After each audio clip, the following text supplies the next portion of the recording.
Victory in the Persian Gulf brought a brief period of triumph to the armed forces and to the civilians at home. A good war had been fought and won with minimum losses.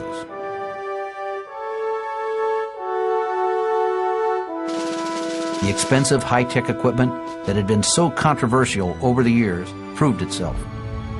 The United States had established itself unmistakably as the world's sole superpower.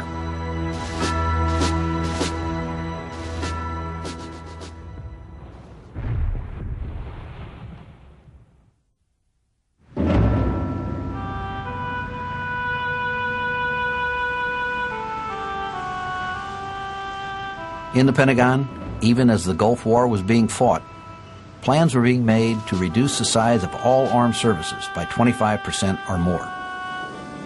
Studies were underway to change the Air Force mission to fit in with new funding guidelines.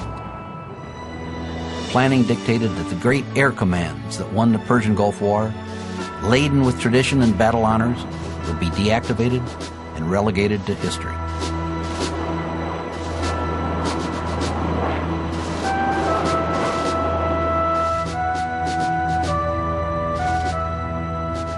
For many people, the most incredible change was the dissolution of the Strategic Air Command.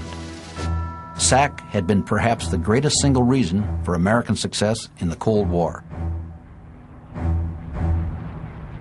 3 generations of Americans had grown up in the security of Curtis LeMay's creation. Without ever dropping a nuclear weapon in anger, SAC accomplished its mission. It had withstood the turbulence of the times for 46 years.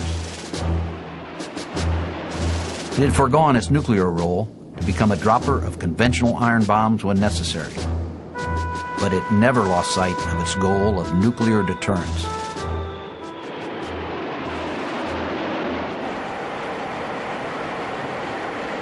Almost as startling as SAC's demise was the deactivation of the Tactical Air Command. TAC, the USAF fighter force, had been tested and proved in Vietnam. It was brought to the height of its powers in the Gulf War.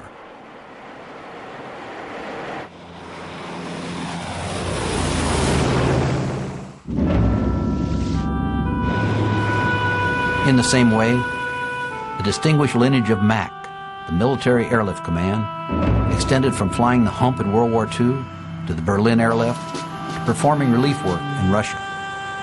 Now MAC was no more. The United States Air Force, in the form America had come to know it over almost half a century, was gone.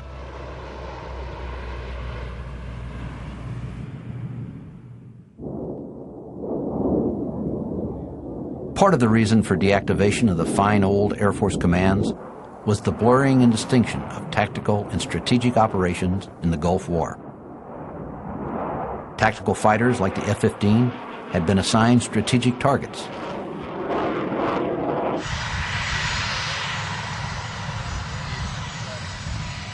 A-10 Warthogs, usually frontline ground attack aircraft, were used far in the enemy rear to strike Scud missile carriers.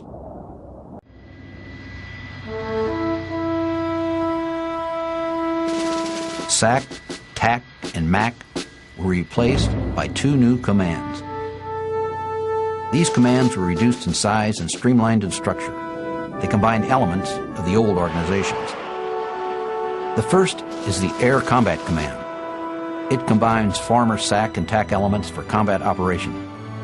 It's known as putting the shooters together. Its focus is on deterrence and limited wars. Its mission is to project U.S. power around the world.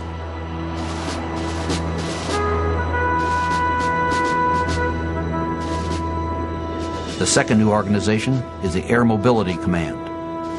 It combines the airlift elements of MAC with about half of SAC's former tanker force. This combination forms a team with global reach. Immediately after the Gulf War, the Department of Defense began working on the removal of 1 million military and civilian employees from all the armed forces.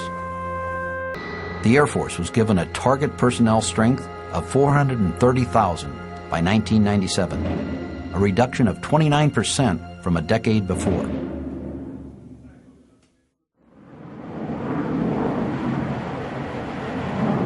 Within a few years, the Air Force will have 40% fewer bombers, 50% fewer ICBMs, and 30% fewer fighters. Instead of maintaining a defensive force in Europe, America will now have only a presence. That means a force sufficient to gain time until reinforcements can come from the United States. The definition of warning time has been drastically changed.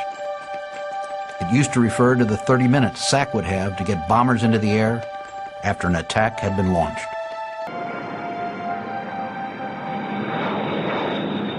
Now, warning time for reconstitution is 4 years, the amount of time necessary to gear up industry and mobilize forces that have been disestablished.